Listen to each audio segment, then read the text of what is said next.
Salut, épisode, je ne sais plus. Attends, voir, on en a parlé, on l'a démonté, on a fait l'avant, ça fait 3, donc quatrième épisode, le meilleur, le tulle. Sur le tulle, il y a un peu moins de boulot parce qu'on ne change pas les tiges.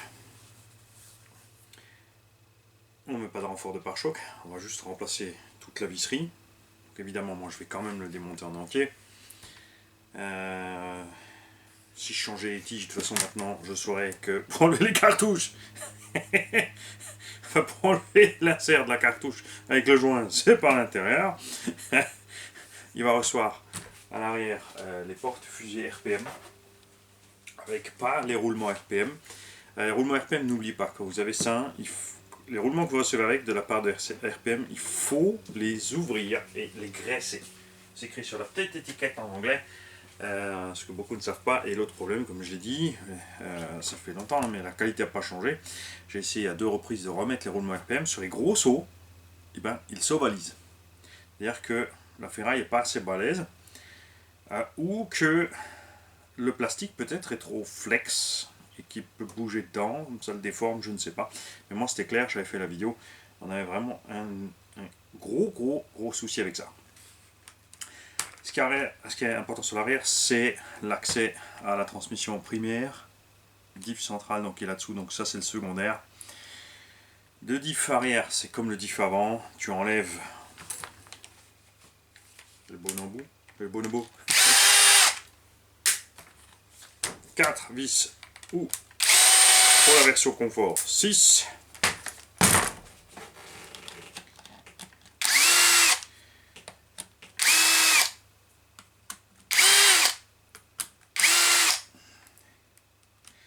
Ah oui, alors si quelqu'un vous dit ouais, faut pas travailler avec la visseuse sur la voiture radiocommandée, ça se fait pas. Tu demanderas, tu diras oui, mais t'aimes bien travailler avec des outils modernes quand même, des bons tournevis hexagonaux, du Torx, tu vois, un marteau, tout ça. Là, le gars il te dirait oui. Tu vois, voilà, donc si ton arrière-arrière-grand-père avait réagi comme toi, ou les générations avant, on serait encore avec le silex à taper sur la feuille. C'est l'évolution. C'est comme ça. À un moment, tu vois, je dis pas, c'est bien de faire les choses proprement, mais bon, on fait évoluer. Après, si t'as qu'un modèle et c'est ton choix et tu veux passer 3 heures dessus à le démonter, je comprends tout à fait.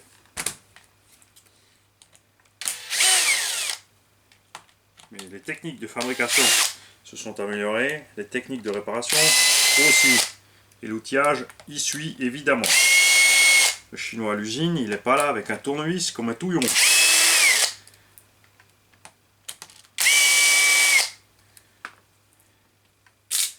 Voilà, donc accès au diff, un peu plus simple à l'arrière parce que les amortos ne sont pas sur le chemin. Le carter, lui, ça va rester le même. Les diffs, à l'avant, je vous ai dit une bêtise, les roulements ne passent pas sur les noix. Et ça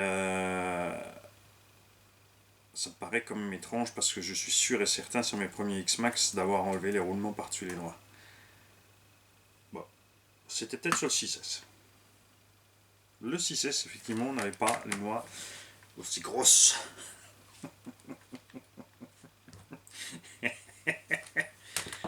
Bien.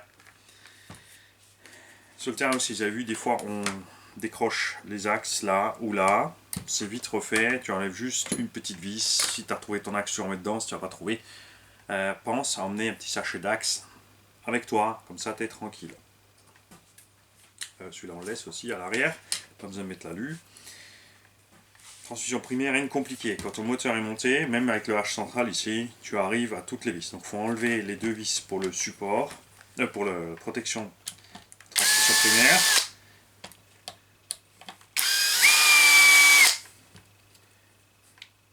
Ça, c'est quelque chose qui a été rajouté après. Au début, ici, tu mettais la sonde.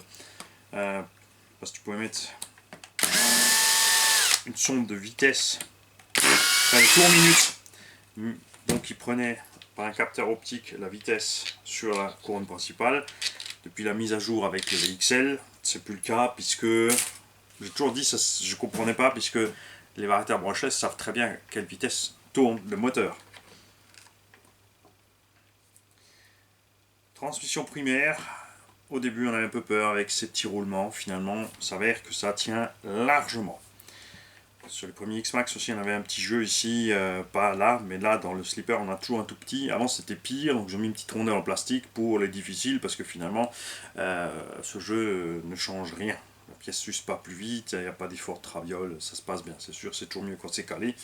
Mais bon. De toute façon, avec le plastique et tous les mouvements qu'on fait, on arrive à flexer la chose à des points des fois inimaginables pour nous.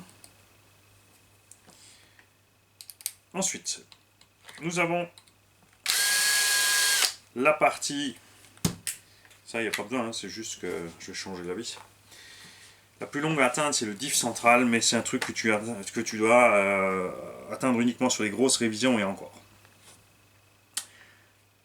Quand le véhicule est monté, il faut enlever ces 4 vis là et ces 2 vis ici, parce que là ça tient évidemment sur le châssis encore. Ensuite il faut virer les 2 axes ici supérieurs.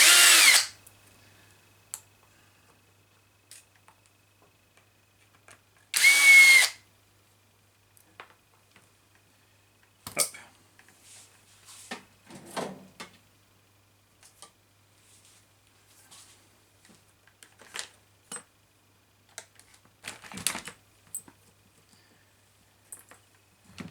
Voilà. Du coup, tu vois, la tourelle se sépare.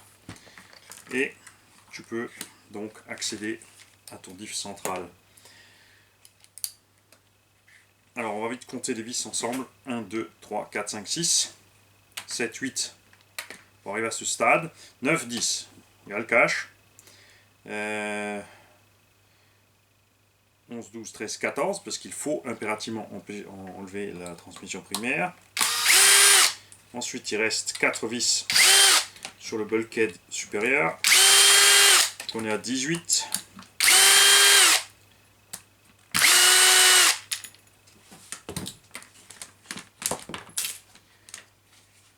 Et c'est pas tout. On a enlevé les vis au-dessus, mais on ne peut pas enlever le couvercle si on n'a pas enlevé le carter de diff. Et c'est chaud, si tu enlèves juste les 2 vis du haut, ça coince quand même. Donc c'est quand même mieux de tout enlever. Donc on va exagérer, on est à 23 vis pour atteindre le diff central.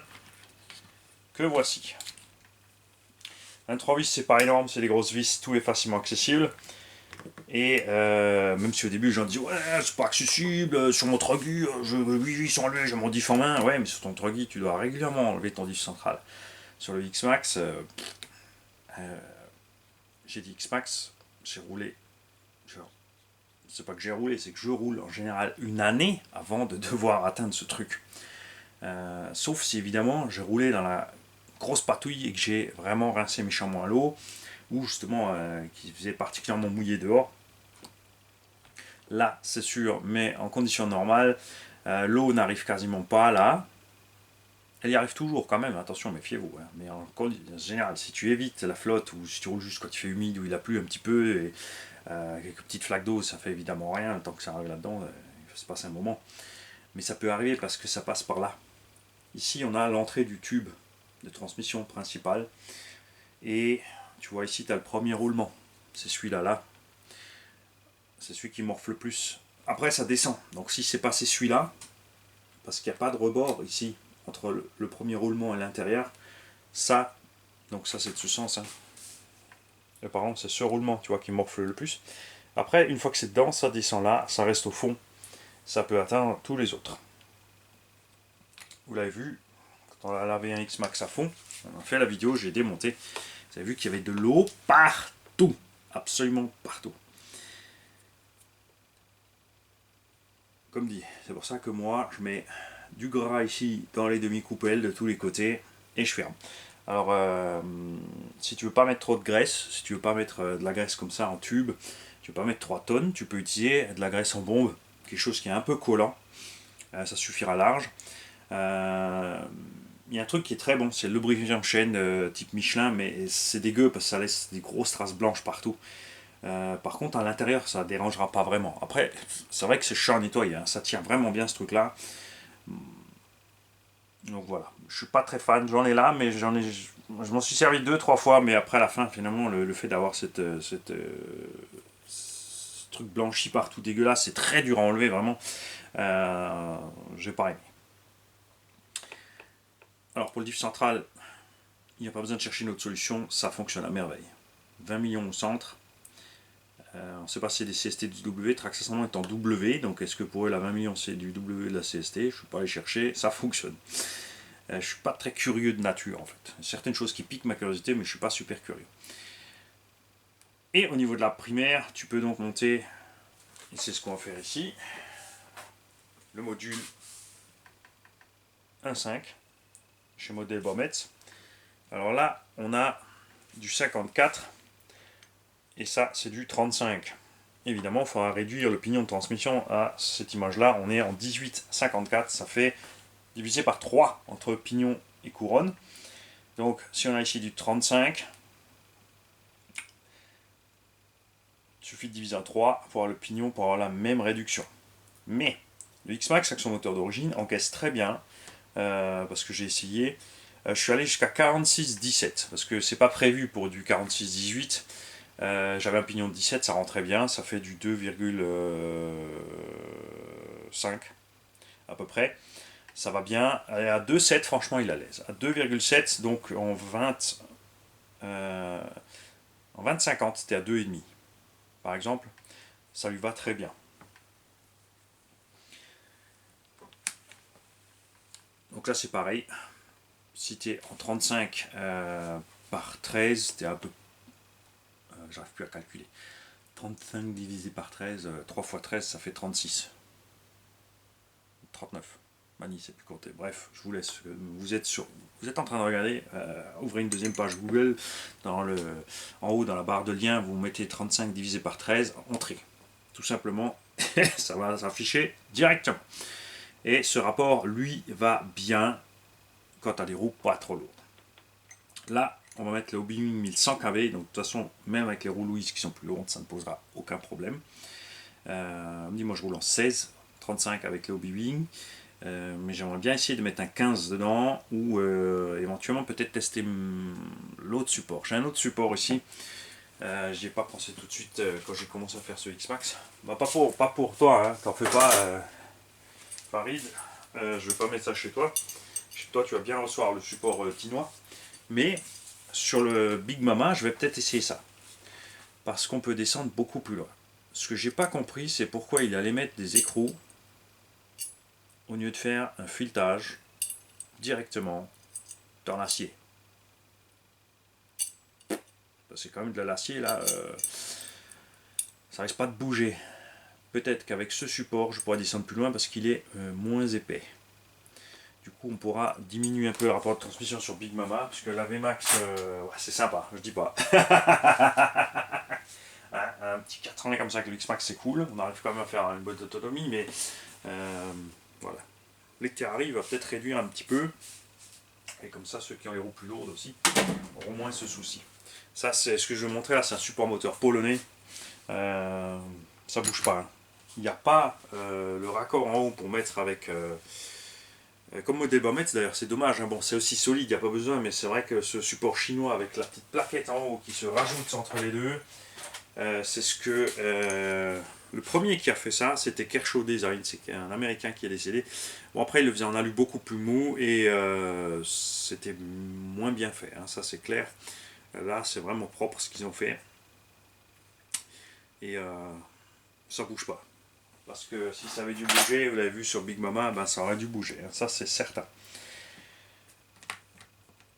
Alors on va quand même continuer à le démonter ensemble, et si je ne vous montre pas le montage, c'est parce que je veux montrer l'engin fini à Farid.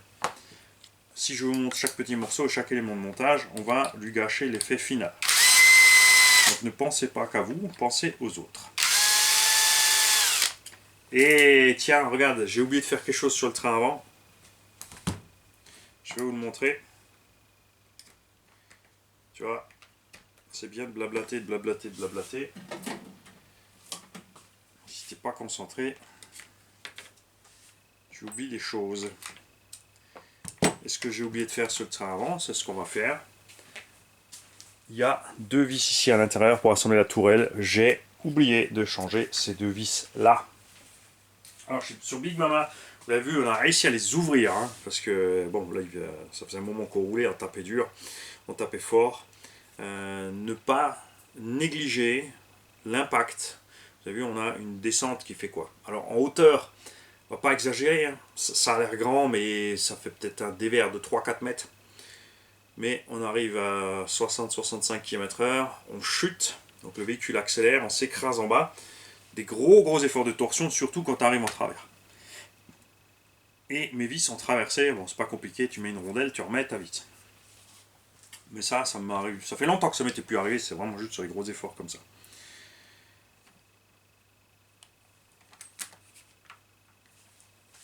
Allez, on finit le démontage.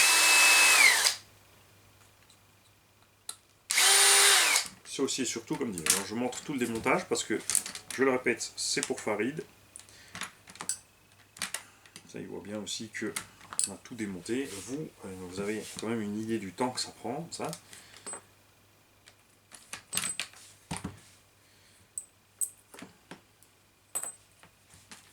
Parce que là en plus on fait un peu n'importe comment. Si tu le fais de façon méthodique, le prochain qu'on aura, on mettra peut-être simplement sans le son, je mets ma zik et on démontera en pièce totale le plus vite possible. Ça peut être funky.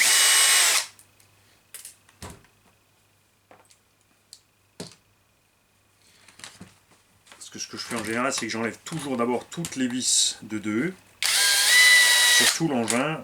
Là où j'accède, il y en a une ou deux où j'accède pas. Ensuite, je passe à toutes mes vis de 2,5.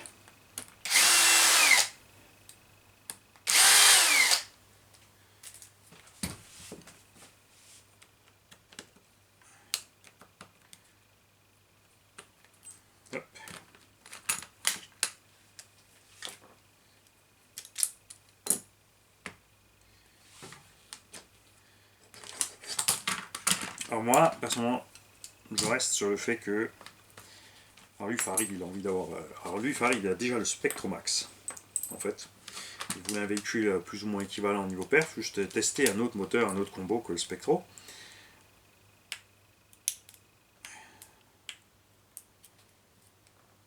Mais il veut absolument éviter l'origine. Parce que, bon, moi je suis vraiment content avec l'origine. C'est vrai qu'on a toujours ce souci. Il y a plein de gens qui ont des soucis de garantie avec ces varios. Alors c'est remplacé sans discussion, mais c'est vrai que c'est quand même pénible. Surtout que ils essaient de faire le plus vite possible, quand même ils se donnent du mal. C'est vrai que généralement en une semaine ou deux, le vario est revenu de la garantie. Évidemment avec les périodes de congé, Covid, tout ça, il y a toujours des délais.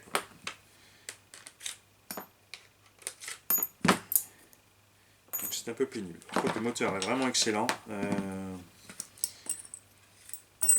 On a eu même avec le rapport plus long, j'ai pas réussi à chauffer, donc là les vis on va laisser dessus. Ça, on remonte dans un véhicule, on va besoin de réfléchir à la petite vis qui manque. Hop, t'es à poil. Cela on peut les enlever. Et il nous reste donc à démonter. Donc ça on n'a plus besoin. Ça non plus, mais c'était pas la peine de le lancer manie. Ça non plus.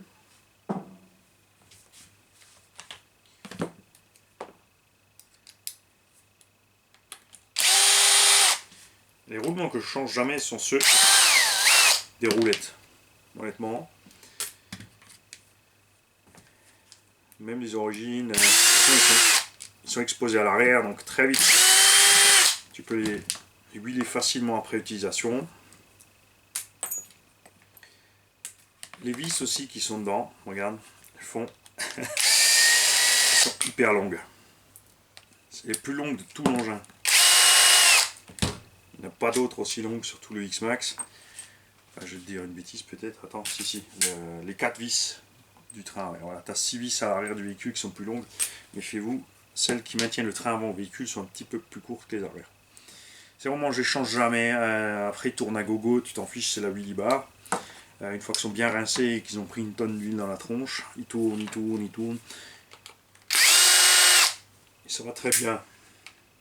C'est sûr, c'est moche quand si ça a la couleur de rouille. Mais bon, si c'est toujours bien huilé après l'utilisation, t'as pas ce problème.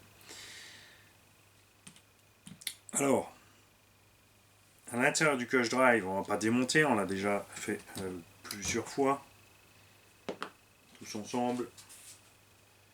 Ne bloquez jamais, jamais votre Cush Drive. On a des théories là qui circulent, c'est du n'importe quoi. Ils ne sont pas allés mettre un amortisseur de couple. Bon, tant pis, on ne démontera pas la couronne. Si, je veux démonter la couronne parce que je veux vous montrer. On va monter ensemble. Que j'ai fait de l'embout. Bah, c'est pas grave. On va ensemble monter ensemble la couronne modèle Baumetz.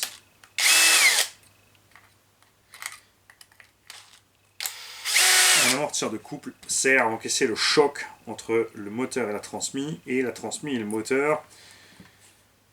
Donc ça économise les pignons et surtout le plus cher de tout, le moteur.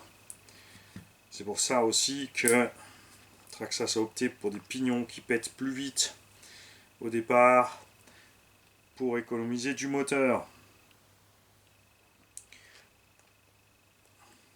Alors, Dieu, il tient bien lui.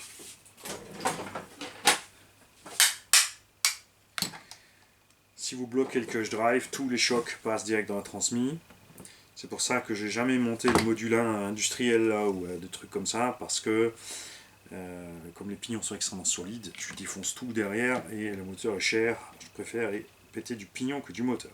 Ce que je préfère évidemment, c'est péter clairement du pignon moteur, parce que c'est vraiment le moins cher. La couronne c'est quand même 22 €. Ça te fait quand même des coups. Alors quand tu montes, tu vois, ça va un peu dur. Alors tu as deux solutions. Soit bah, tu prends le cutter, tu coupes un peu les coins dans le plastique au fur et à mesure jusqu'à ce que ça va. Ou tu fais le gros bourrin avec un coup de marteau. Mais c'est pas l'idéal. Hein. Donc moi je vais faire ça. Je vais aller couper et fraiser à côté. On va aller remettre ça dessus proprement.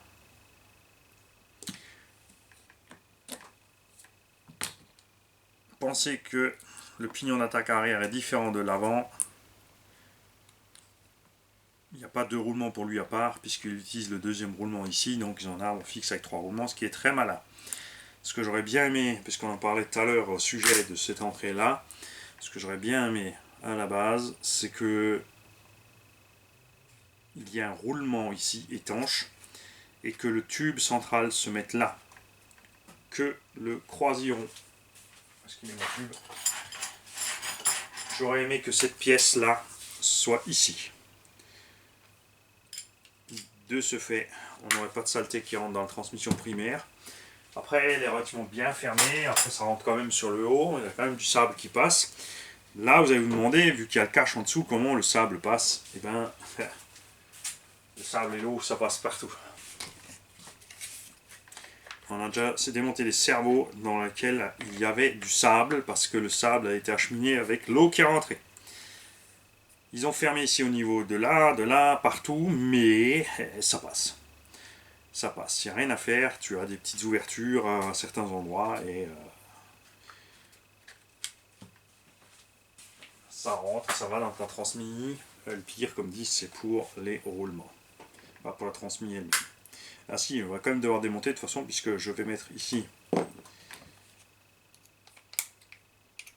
On va changer les roulements.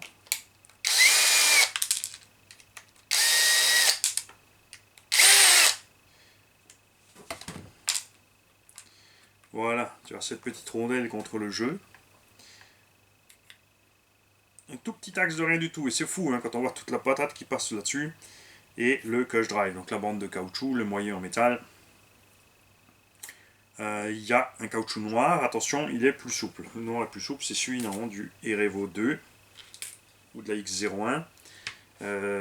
Et tu trouves, par contre, il faut faire gaffe parce que des fois, selon comme c'est rangé dans les boutiques, tu trouves les deux dans le rayon X-Max par exemple, mais le noir est plus souple et il se dégrade beaucoup plus vite.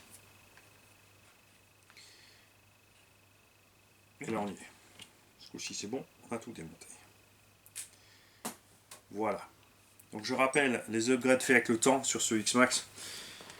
Les pignons de cerveau ont été un peu améliorés. Il y a la petite rondelle là-dedans. On a éventuellement une évolution du matériel qu'on n'a pas vu, invisible au niveau de la qualité des matériaux, on ne sait pas. On a surtout des protections de carreaux qui sont venues, donc la protection de benne arrière et les rondelles sur la carreau entre les vis et l'arceau. Ça, j'aurais dû faire depuis le départ, c'est clair. Et maintenant, nous avons donc porte-fusée, avant et arrière. Ça, c'est le porte-fusée. Ça, c'est la fusée. Si tu as un doute, regarde la forme. Est-ce que ça, à mon avis, pour aller dans l'espace, ça va se passer moins bien.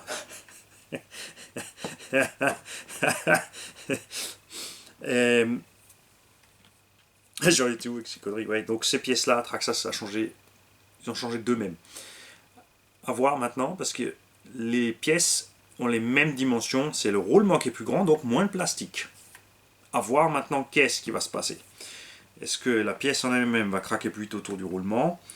On attend donc les nouveaux utilisateurs pour faire ça. Ce qui va plus arriver, c'est sûr, c'est le fait de perdre rapidement ici. Ça, c'est le truc qui est arrivé à chacun d'entre nous.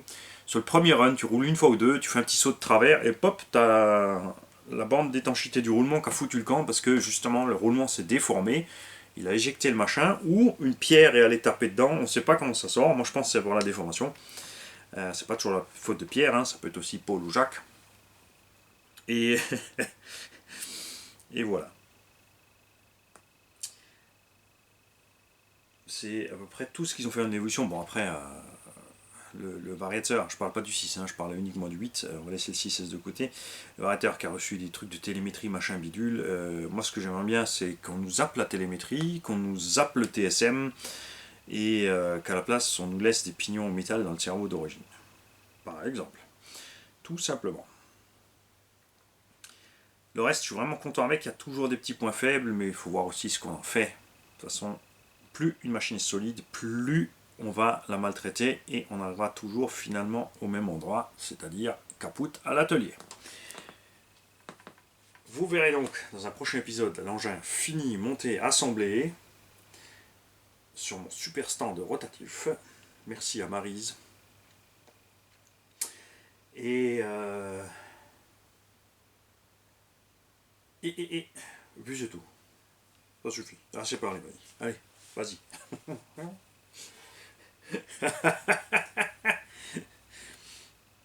Ah, on le montrera déjà avec aussi la carreau finie, déjà installée. On va pas encore la découper ensemble. Et il y a un truc dont je voulais vous parler.